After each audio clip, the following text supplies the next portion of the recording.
Hello, my name is Ann Kent. I'm a registered dietitian nutritionist and the owner of Peas and Hoppiness. If you happen to have a zucchini plant in your garden, you might be blessed with an abundance of zucchini. And it is a delicious, versatile vegetable, but I know that it can get a little bit old if all you're doing is roasting or sauteing it. And you're probably trying to come up with some new ways to cook this veggie. So, good news, bad news. While it is really prolific, it's also super versatile. And you can use zucchini in everything from main dishes and in place of noodles, all the way to desserts. So I want to go over 5 different ways that you can prep zucchini that are not dicing or cutting into rounds or anything that you would use to do some of those traditional things. So the first way that I'd like to introduce you to is to cut it into strips. And this is something that I would recommend to use if you are making a zucchini lasagna, for example, without the noodles. You can actually use zucchini in place of these. So if you want to prep that, you'll trim the ends just like you would any other time and discard those. And then you'll simply cut the zucchini lengthwise into thin pieces. I recommend about 1/4 of an inch thick. You'll just have to do this really, really carefully. These ends I actually like to use for crisps. You can put a little olive oil on them and roast them in the oven until they get nice and crispy. Put your favorite seasoning on, whether it's just salt and pepper or if it's Italian seasoning or something else. So when you cut these into strips, make sure that the strips are even in size. If you don't want to use these in place of noodles, you could also grill this. You don't have to do as much cutting, and this works especially well if you have a large zucchini. If you are using this in place of noodles, you'll want to sweat the zucchini first, which means to draw out some of the moisture using salt. So any of those strips, you'll simply sprinkle salt on it, let that sit for 30 to 60 minutes, and then use a paper towel or a clean towel to wipe off all of the moisture that's come out of the zucchini as well as the excess salt. And then these work really well in place of noodles. So that is option number 1, to cut into strips. Option number 2 is similar, but just a little bit different in the thickness of what we're doing, and that's to cut zucchini into ribbons. So traditionally, this is done using a mandolin. I do not have a mandolin in my kitchen because I don't have extra supplies that I don't use very often. So I actually use a vegetable peeler for this. It works really well, especially for those smaller zucchini. So what you'll do is if you're using a whole zucchini, you'll just take that and you will cut that zucchini the length of the vegetable. The first couple you'll notice are mostly the skin, so you might want to throw that away because that's not going to be quite as tasty. But then pretty soon we get these really nice ribbons starting to form. So as you can see, these are much more thin than the strips that we cut, and so we'll use these for a little bit different purpose. These can be eaten raw, so a really nice way to use the ribbons is to marinate them and use them as like a salad. Since they're so thin, they're going to soak up a lot of that flavor and be really, really yummy. So these are considered ribbons, these are considered strips. Both are the length of the zucchini. One is just a little bit thicker than the other. Okay, talking about pasta-like shapes that you can make with your zucchini, the next way to make zucchini is using zucchini noodles.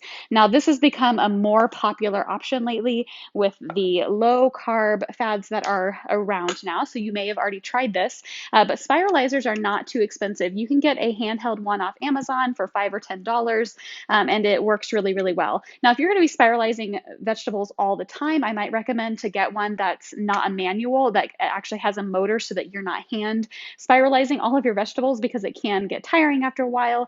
But if you only do this once in a while, a simple little manual one like what I have can fit in a drawer, is super simple, doesn't take up a lot of space, and is really handy for making zoodles. So as you can see with this, there's a little blade in here that has some different notches, and that's what's going to make our zucchini noodles.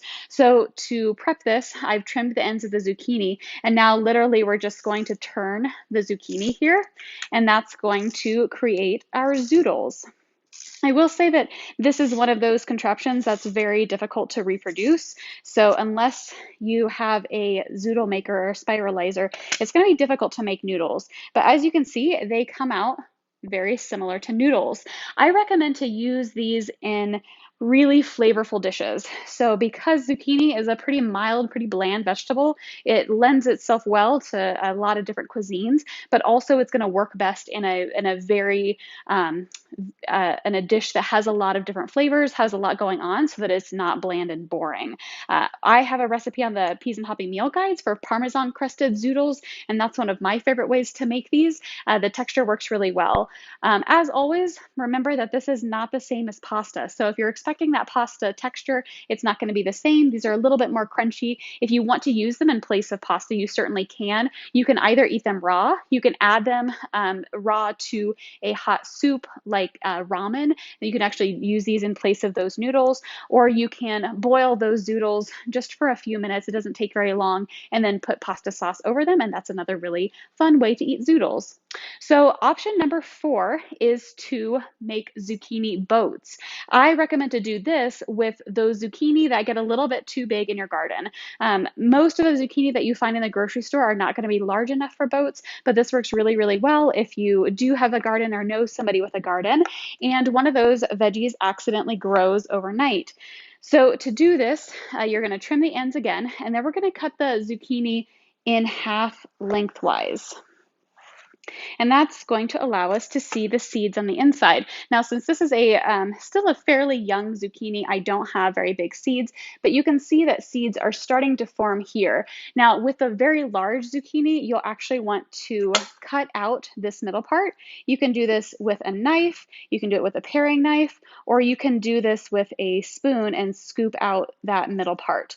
If you have a very large zucchini, you're going to want to discard this part because that's where all those seeds are. So it's a way for you to still use those runaway zucchini, but also you're not going to want to eat that inner part anyway because that's what's going to be tough and not super delicious. So once you've created a little boat there, if you can see that, then you can stuff this with whatever you would like. So some recipes call for cooking the zucchini just a little bit before stuffing it, and that's just going to help it to not be super crunchy before you eat it. But then you can stuff it with your favorite. So you could do pizza boats, you could do taco boats, you could just do cheese in there and just have a nice little side. But this is a really fun way to, again, get a lot of vegetables in your meal. Choose something really flavorful so that it balances the mild flavor of the zucchini itself. Okay, option number 5, which I'm actually going to use tonight, is to use shredded zucchini. Shredded zucchini oftentimes is used in desserts. So if we're talking breads, we're talking cakes, zucchini cake, all of these lend a lot of moisture to those dishes. In addition, you can also use zucchini as an additive in your turkey, in your burgers, in meatloaf, to give those a little bit more moisture and just a little bit of extra boost of nutrition. Tonight, we are actually making zucchini fritters out of these. And so I'm going to use a box grater. I've trimmed the edges of that zucchini, and then I'm going to use the side with the larger holes, and I'm simply going to grate the zucchini.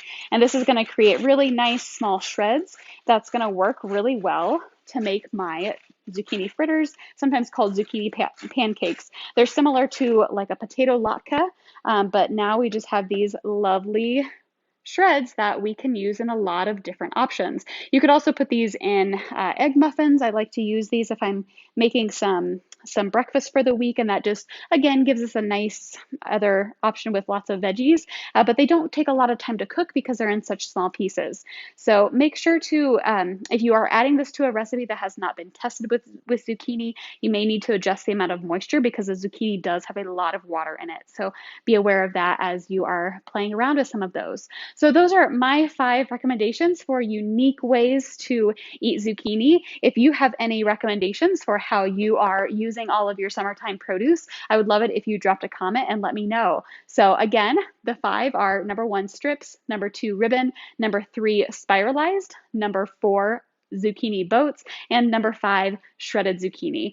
Shredded zucchini also you can put in a bag and freeze for later, and so that's a really nice way to preserve some of this if you are just inundated with zucchini and cannot eat anymore. So again, if you have any ideas, if you have any questions, feel free to drop a comment. I would love to chat with you, and I look forward to catching you again next week. Take care, everybody.